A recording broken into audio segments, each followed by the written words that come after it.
नमस्कार भैया बहनों। तो हम क्रांति के कारण पढ़ रहे थे कक्षा 9 में विषय सामाजिक अध्याय 1 फ्रांस की क्रांति, और अपनी जो पुस्तक है भारत और समकालीन विश्व, क्रांति के कारण अपन पढ़ रहे थे। राजनीतिक कारण पढ़ा था, आर्थिक कारण अपन पढ़ लिया था, सामाजिक कारण पढ़ा था, और सामाजिक कारण में आज उसका अगला भाग है भाग 6, और वो है जीविका संकट। जीविका संकट। प्राचीन फ्रांस में ये जो शब्द है वो आम बात थी, जीविका संकट। तो अब जीविका संकट की बात करते हैं तो सन 1715 में फ्रांस की जो जनसंख्या थी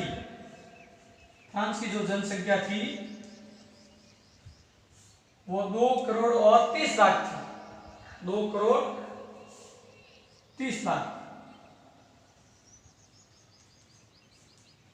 सन 1715 में फ्रांस की जो जनसंख्या थी वो 2 करोड़ और 30 लाख थी। ये जनसंख्या 1789 में जब क्रांति का प्रारंभ होता है, 1789 में ये जनसंख्या बढ़कर 2 करोड़ और 80 लाख हो गई। यानी फ्रांस की जो जनसंख्या थी उसका तीव्र गति से उस समय बढ़ोतरी हुई। हालांकि आज तो अपने भारत की संख्या बहुत तेज गति से बढ़ रही है, कई हजारों गुना संख्या उससे तो तेज गति से बढ़ रही है, लेकिन उस समय इतना विकास नहीं था, ना विज्ञान का विकास था, ना सामाजिक इतना विकास था। तो फ्रांस की जनसंख्या भी और लगातार बढ़ रही थी। अब जनसंख्या जब बढ़ती है तब क्या होता है? तो जनसंख्या तीव्र गति से बढ़ती है तो अनेक प्रकार की हमारे सामने समस्याएं पैदा होती है,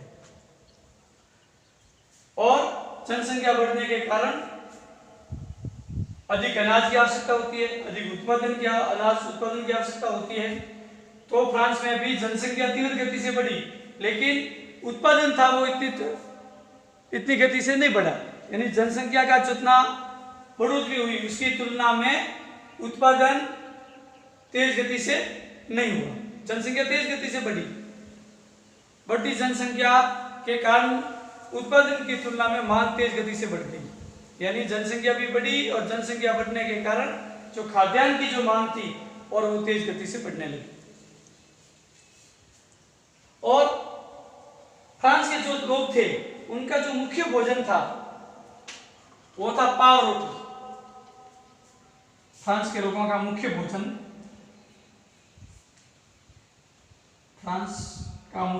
था, उसमें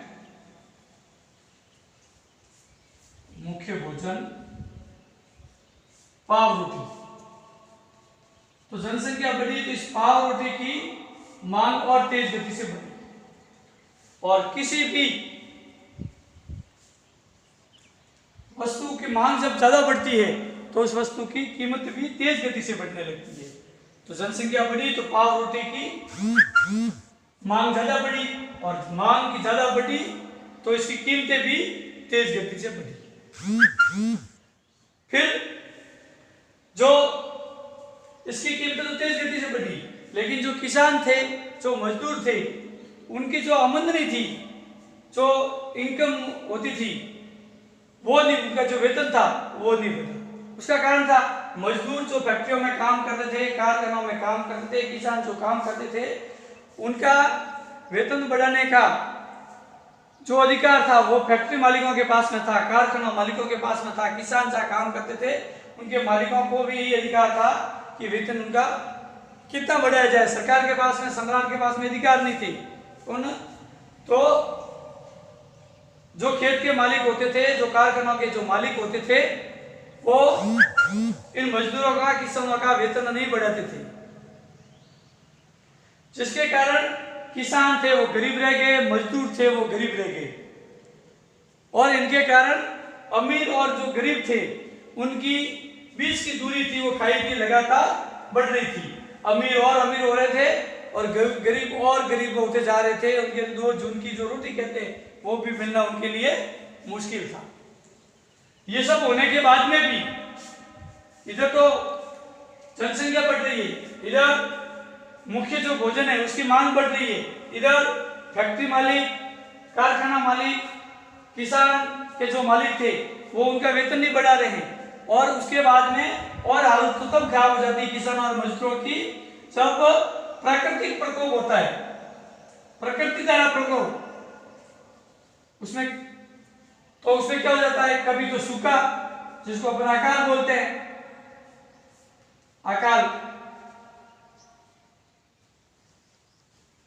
और कभी तेज बरसात होना नहीं, ओले गिरना है। तो अकाल पड़ने से या अतिवृष्टि के कारण किसानों की फसल थी और वो और खराब हो जाती है। जब फसलें और खराब हो जाती है प्राकृतिक प्रकोप के कारण, तब क्या होता है, रोजी रोटी का संकट पैदा होता है, लोगों को भोजन नहीं मिलता है। और जब ये रोजी रोटी का संकट पैदा हो जाता है, उसी को ही फ्रांस की भाषा में, फ्रांस में जीविका संकट बोलते थे। ये था जीविका संकट, क्योंकि न तो उनके पास में खाने के लिए भोजन था, न उनको पर्याप्त वेतन मिलता था, ऊपर से प्राकृतिक प्रकोप होते थे। इन सब के कारण रोजी रोटी का संकट लोगों के सामने खड़ा हो जाता था और जिसके कारण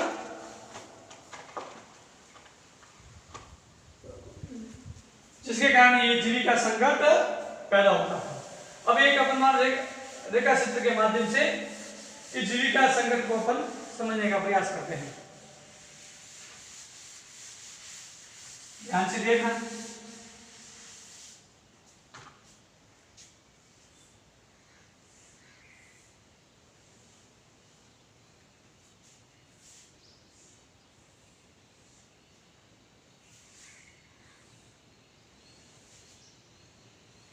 आप अपने कॉपी में ठीक ढंग से इसको बना सकते हैं।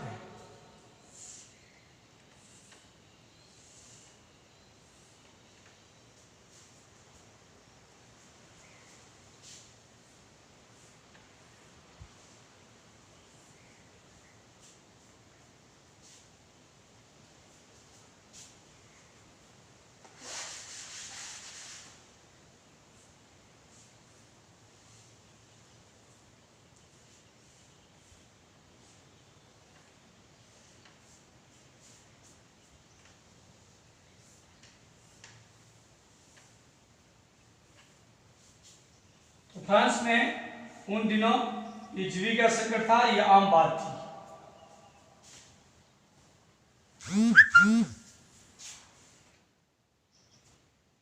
तो समझते हैं अपने ये जो जीविका संकट है इसको समझते हैं। फ्रांस में जीविका संकट किस प्रकार पैदा होता था, क्या स्थिति बनती थी लोगों की, जीविका संकट का ये आरेख अपन समझते हैं। जीविका संकट तो सबसे पहले तो प्राकृतिक प्रकोप से जब अकाल पड़ता था, सूखा पड़ता था, ओले गिरते थे, अतिवृष्टि होती थी, बहुत ज्यादा बरसात होने से क्या होता था, फसलें क्या हो जाती थी, खराब फसल। इन सब के कारण क्या हो जाती थी, फसल खराब हो जाती थी। जब फसल खराब हो जाती थी तब क्या होगा, फसल जब खराब हो जाएगी तो अन्न है वो कम पड़ जाएगा, तो अन्न का अभाव हो जाता था। अन्न का अभाव, फसल जब खराब हो जाती थी तब अन्न का अभाव हो जाता है। तो प्राकृतिक प्रकोप के कारण फसल खराब, और फसल खराब होने से अन्न का अभाव। अब जब अन्न का अभाव होगा, उत्पादन भी कम होगा, तब क्या होगा, उत्पादन जब कम होगा तो खाद्य सामग्री है, खाद्यान्न है, उनकी कीमतों में जबरदस्त बढ़ोतरी होगी। खाद्य सामग्री की कीमतों में बढ़ोतरी, वृद्धि, बढ़ोतरी। अकाल पड़ा, ओले गिरे, अन्न का अभाव हो गया। अब अन्न का अभाव होने से खाद्य सामग्री है, अनाज वगैरह है, उनकी कीमतें तेज गति से बढ़ती है, कीमतें उनकी कीमतों में बढ़ोतरी हो जाती है। अब जब कीमतें बढ़ेगी तब क्या होगा, तो समाज का जो गरीब वर्ग है, समाज का जो गरीब वर्ग, वो कीमतें बढ़ने के कारण में अनाज के या वहां का मुख्य भोजन है पाव रोटी, गरीब वर्ग पाव रोटी नहीं खरीद पाएगा, पाव रोटी नहीं खरीद पाएगा।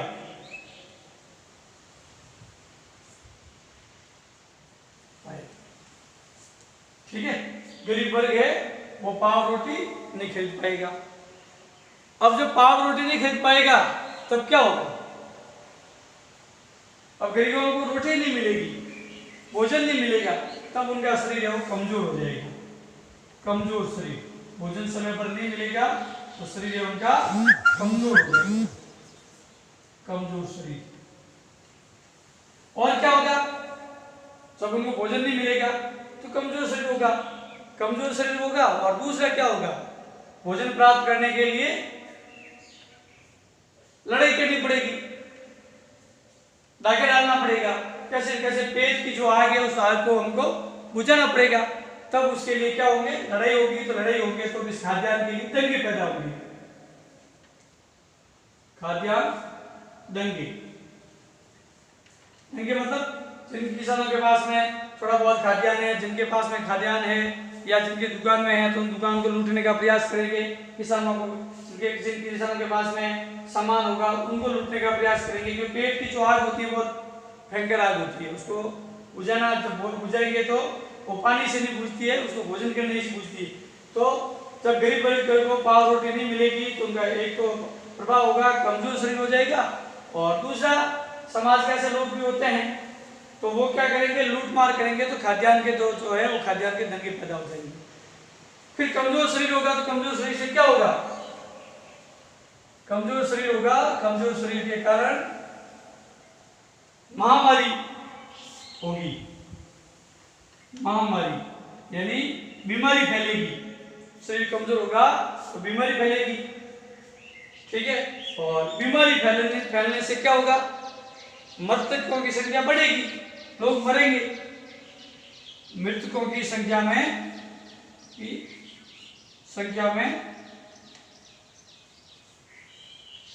बढ़ोतरी, या मृतकों की संख्या बढ़ेगी, मृतकों की संख्या में वृद्धि, बढ़ोतरी। दूसरा, खाद्यान्न के लिए दंगे होंगे तो दंगे में भी लोग मारे जाएंगे और ये भी मारे जाएंगे, तो क्या होगा, मृतकों की संख्या में बढ़ोतरी होगी। तो ये फ्रांस में जीविका संकट था, ये जीविका संकट भी क्रांति का एक कारण बना, लोगों को भोजन नहीं मिला, मृतकों की संख्या हुई, तो लोगों में विरोध की, सरकार के प्रति, सम्राट के प्रति विरोध की भावना का विकास हुआ। धन्यवाद। अभी आपको गृह कार्य लिखना है।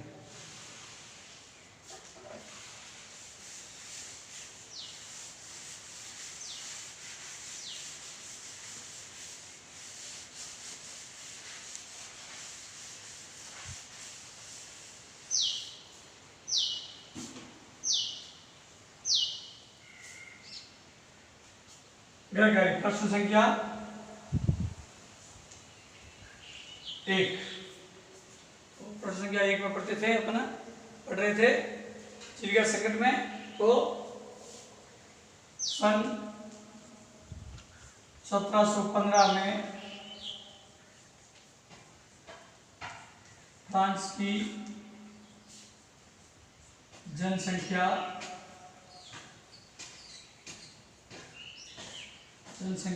कितनी थी, कितनी थी। प्रश्न संख्या 2,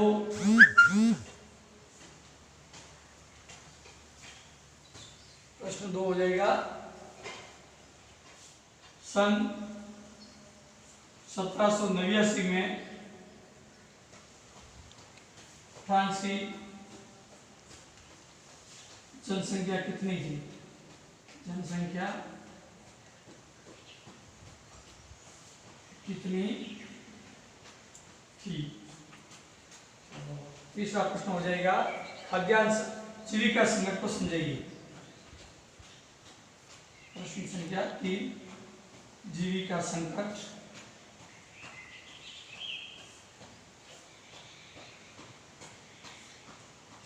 को समझाइए।